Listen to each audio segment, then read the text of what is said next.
Welcome to Papaul's Projects. This is the 12th in a series of videos on the Gantry Crane VSEQ 012. Thanks for watching. Okay, as you can see here, I've rolled the heat treat oven into place. The heat treat oven has controls on the side, and we've already turned on the oven. Gonna just open the door.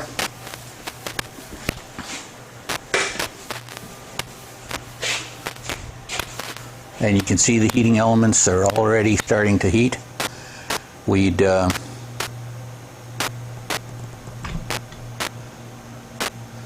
set the oven to 1200 degrees, which is the initial preheat we need for 01 tool steel. And then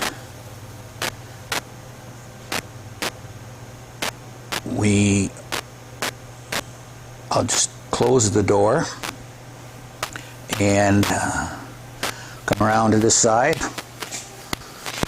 and you'll notice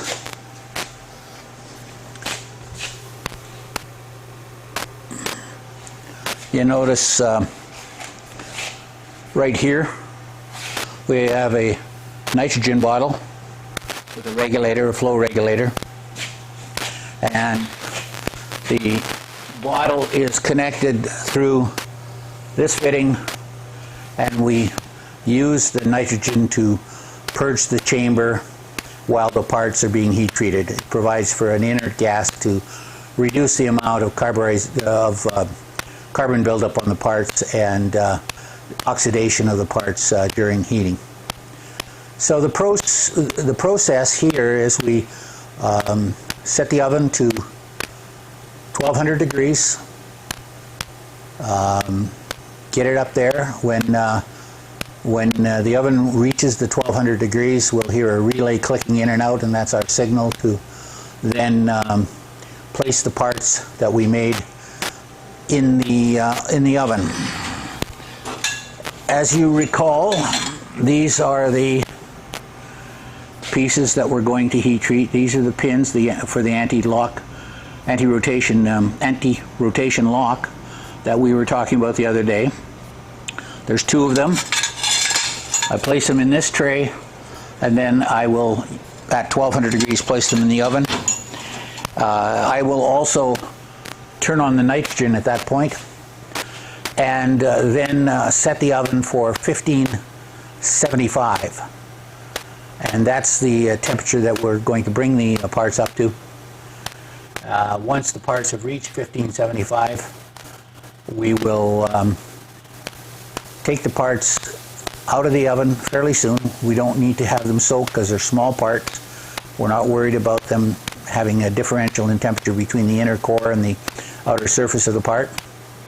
We'll quickly transfer the parts and quench them in an oil bath. We've got a tank here just to that side, and I'll show you that in a minute. And that's where we'll put the parts. After the parts go in the tank, we'll agitate it to make sure that the parts cool uniformly, quickly. We'll cool the parts down to about 100 degrees Fahrenheit or thereabouts, basically where you can just barely touch it with your hand, and that will be the end of step one in the treating process. We'll then clean up the parts and remove any scale or carburized oil buildup on them, polish them up, and then the second part of the process is to heat the parts up to 400 degrees and hold them there for 4 hours. This tempers the part and makes it tough and durable and not fragile. 01 tool steel, right out of the heat treat and quenched, is about Rockwell 65. And I've had some experience with not tempering parts afterwards, and they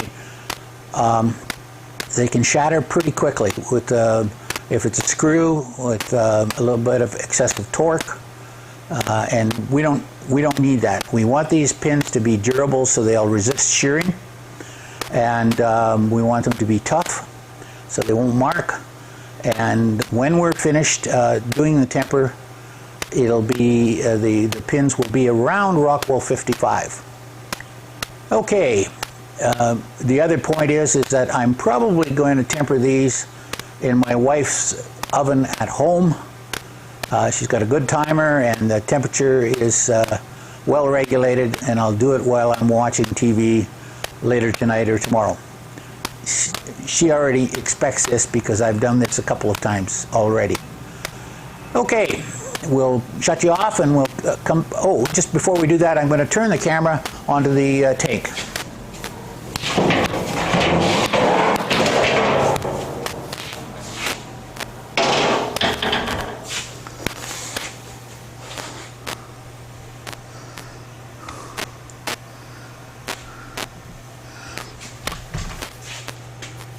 As you can see, it's a fairly large tank. Right now it has about probably 7 or 8 gallons of what's called quench oil. I have it at an angle so that there's a deep end if I have a little bit bigger part, but these parts are small and they'll be easily quenched. So we're going to go off camera and wait for the oven to come up to 1200 degrees. Back to you soon. Probably about an hour. The oven is now up to 1200 degrees. And so I'm going to turn on the nitrogen, and I'm going to set a flow of about 10 CFM. Very low flow. What that will do is we'll purge the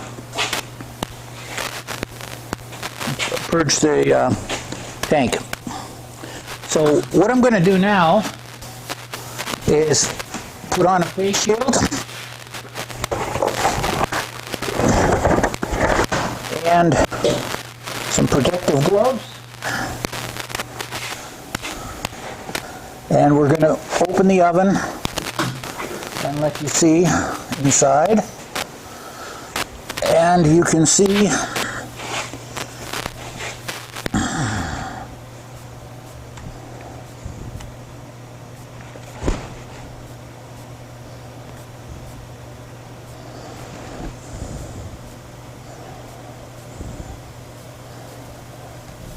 pretty hot in there. And now what I'm going to do is zoom back out, and we're going to load the parts. So I'm going to try to do it from this side. I have and going to place them just inside so it's convenient to take them out. And we will now close the oven, and I'm going to bring you up on the control.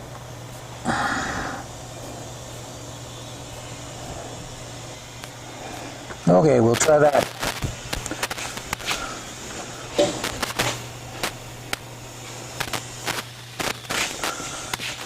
So if you look right here, there's a red needle, and what we actually do is we pull on this knob and turn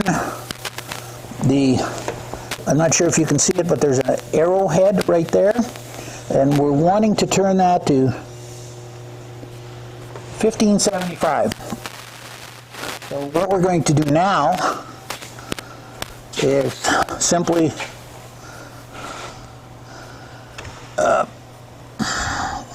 come back out, and we wait. I'm not sure how long it'll take. Probably with that few parts in there, probably 20 minutes. When we get to 1575, You're going to hear the, we're going to hear the clicking of the relay, which is an indication to us that it's reached that temperature. And pretty soon after that, we're going to want to take the parts out and quench them. So I'm going to go offline now, and we're just going to wait. The oven has reached its critical temperature of 1575. It's cycled once, so I'm going to open the door right after I put my gloves on.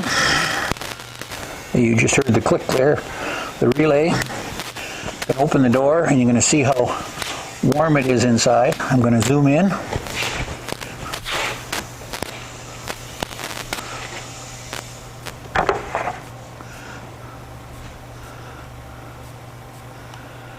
And the parts are nice and toasty, so I'm going to take you offline, set up the camera, and display the I'm going to close the door, and I'm going to present the dunk tank, the quench tank.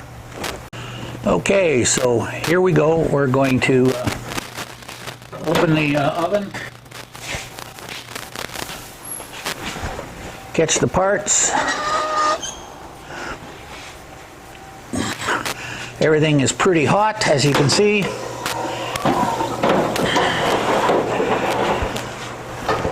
I'm going to close the oven again. And what we try to do is agitate the parts to have them cool down to the point where we can handle them.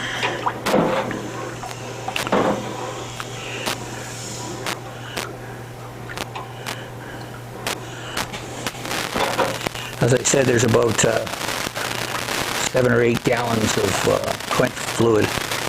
quench oil in the tank here. Okay, that should pretty well do it. You probably can see that there's a sort of a tawny color, a brown color on them. That just we'll polish that. We'll get rid of all the carbon that's come from the oil, and we'll polish that off, and we'll go from there. Okay, I'm just going to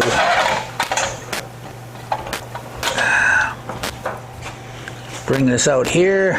There's some paper towels down there, and I'll let that finish cooling there, and we'll come back in a few minutes after I've got the pieces cleaned up a bit.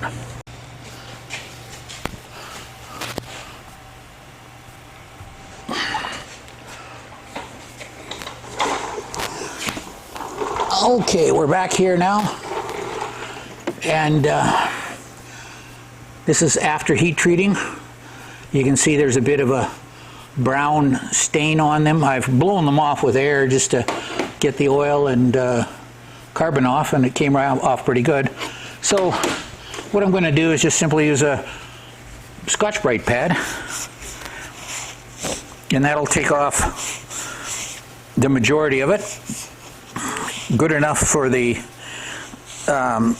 for my wife's oven. When I mentioned before, I said 400 degrees for 4 hours. In fact, I went and checked the records, the specs again, and it's 400 degrees for 2 hours for a part this size. If it was a bigger part, you'd do it an extra bit based on a table, based on the thickness of the part. So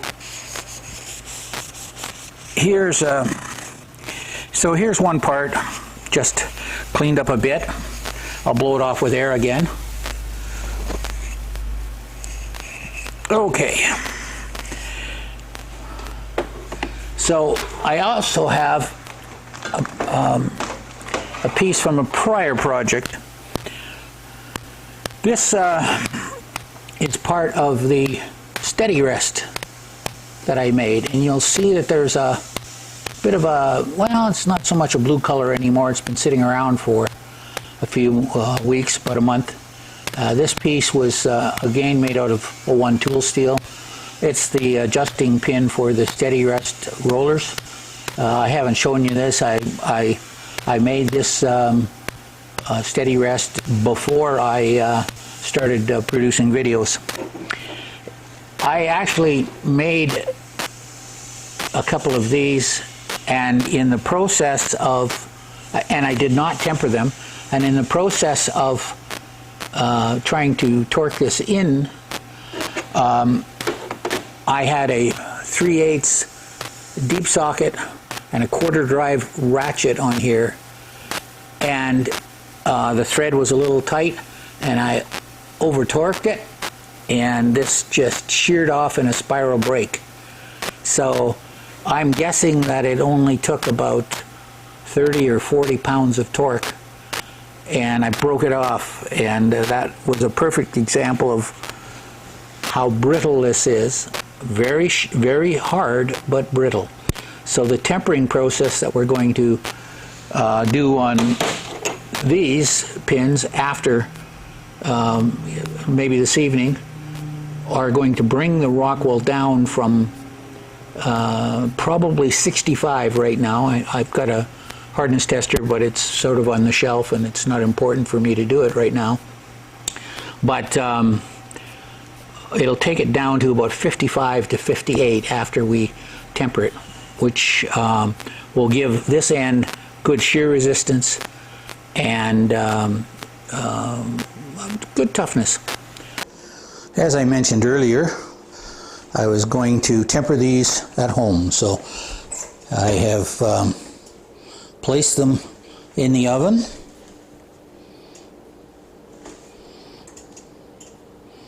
You can see them there, and we've set the oven for 500 degrees and the timer for 2 hours.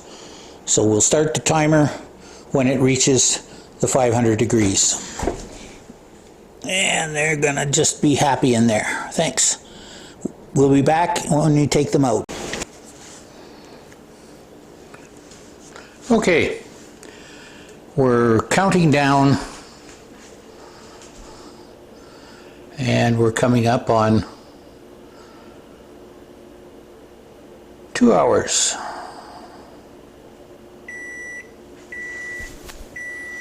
And I don't know if you can see that, but that's 500 degrees. So we're going to pull back.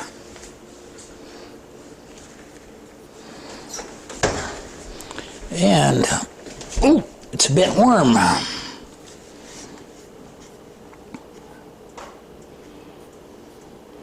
The parts are change color. There's a sort of a dusty blue color on them. Okay, I'm going to take a pair of tongs, and I'm going to just stop videoing for a second and get organized with some tongs here. Okay. We've got them ready now. We're a little bit organized. We're going to put them up here. Get the second one. Close the oven. And we're going to see the parts. I'm going to leave them cool, and we will take them back to the shop, and I will probably put them in the manual lathe and just give them a bit of a spin with some Scotch-Brite to polish them up.